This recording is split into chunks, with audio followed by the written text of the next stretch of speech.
Genesis. Then you've missed the most spectacular show ever created for a concert audience. Genesis, an exploding volcano of sound, light, laser, and high-energy music that'll leave you devastated. Melody Maker magazine, the English Rolling Stone, voted Genesis the world's most exciting rock band. Tonight, at the Broome County Arena, Harvey and Corky present Genesis.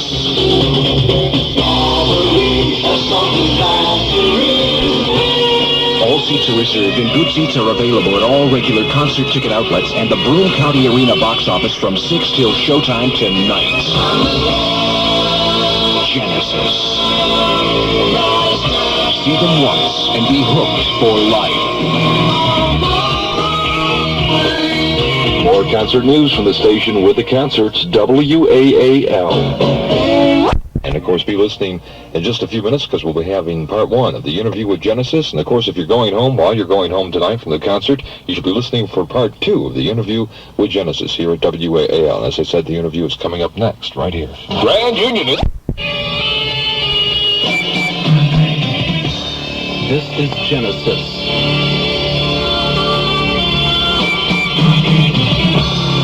Will be opening up their 1978 tour tonight at the Broome County Arena in Binghamton.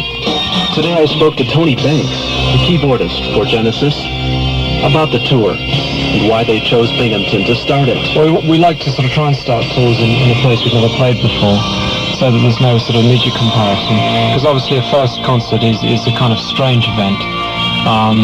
It's always very sort of tense, and there are obviously going to be certain errors, and certain things haven't kind of evolved to their sort of fullest extent at this stage. But I know certain people who kind of make a point of trying to see first nights just because of the kind of nervous energy you get off them. You know, what you lose in perfection, you make up for with a certain kind of energy. How much time goes into planning a tour like the one that opens tonight right here in Binghamton? Well, really, since we came off the road last time, we started to think about new ideas, and of course there are ideas men working on various concepts involving mirrors and things.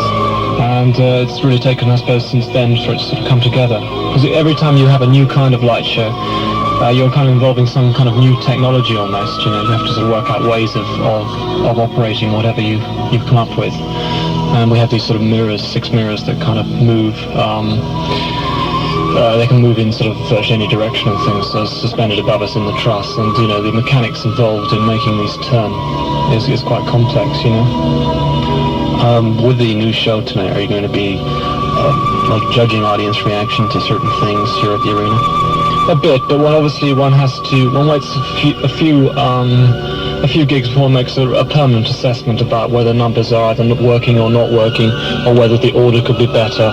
You know, there are always changes from the first few performances. I mean, you know, we changed our last show. We changed radically in the first 5 performances. We sort of cut out about 3 numbers and added another 1 or something. You know, you just find you have to do changes. Things never work quite the way you think they're going to.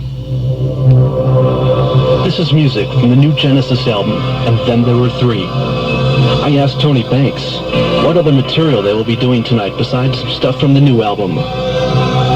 We're doing quite a lot of old stuff. We're doing some 1 or 2 tracks we haven't sort of done before in this lineup particularly. We're doing a song called Ripples off The Trick of the Tail, which was a popular song we never got around to performing live.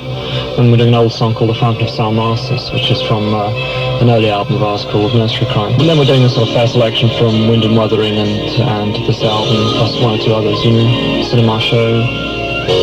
People who know the album too, it's like Cinema Show and In the Cage off Round My Son on Broadway.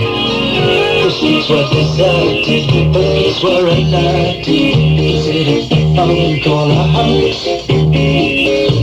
To live lights, they jump to live guards. They just got the guards unaware.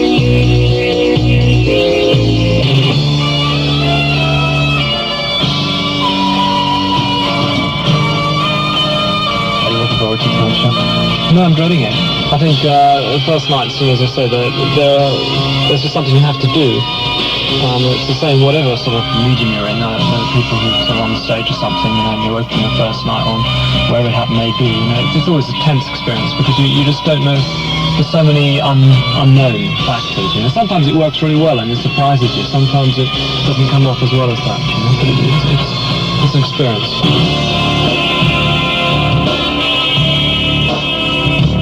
Tony Banks, Phil Collins, and Michael Rutherford are Genesis.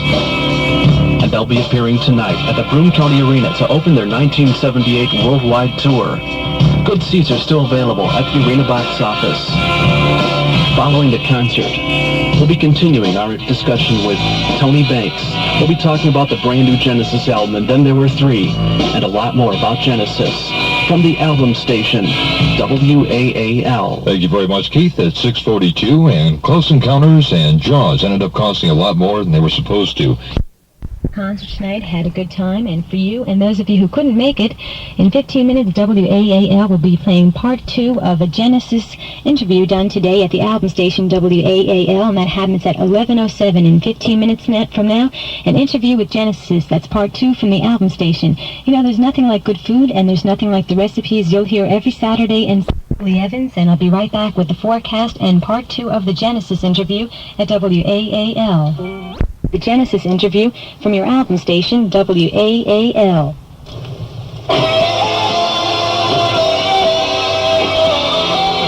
This is Keith Nelson with an after-the-concert interview with Tony Banks, who, along with Michael Rutherford and Phil Collins, make up Genesis. This is from their new album, And Then There Were Three, which I talked to Tony Banks about earlier this afternoon.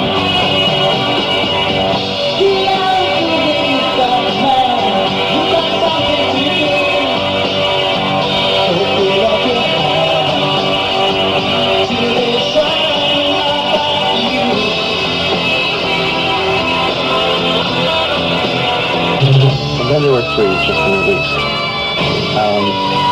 3 as opposed to what? As opposed to 4 last year and 5 the year before. We felt with the sort of continuing the decreasing ranks of the group that we also sort of make some kind of joke about it.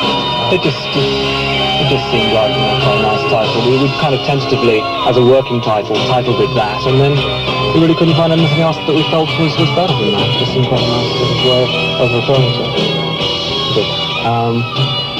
Has it been hard to work with wrestling with people every year?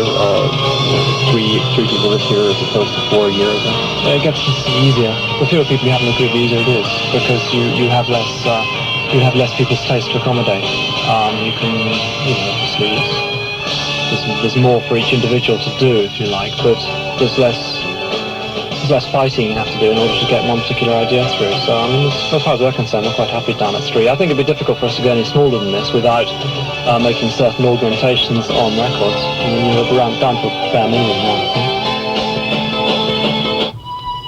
I asked Tony Banks, who is the keyboardist for Genesis, how long it takes to produce a new album. Well, it's a difficult thing to estimate that, because obviously the writing and things starts sort of a long time before. And the actual recording, we spent about 12 days doing the backing tracks and most of the vocals, and then we spent about another 3 weeks finishing off the recordings and mixing it. We did them in 2 separate studios, that's why I split it up like that. So all in all, about 5-6 weeks to actually record and mix. But prior to that, we'd been rehearsing for about 6 weeks as a group, and prior to that, we'd been writing the songs really since the last album was finished.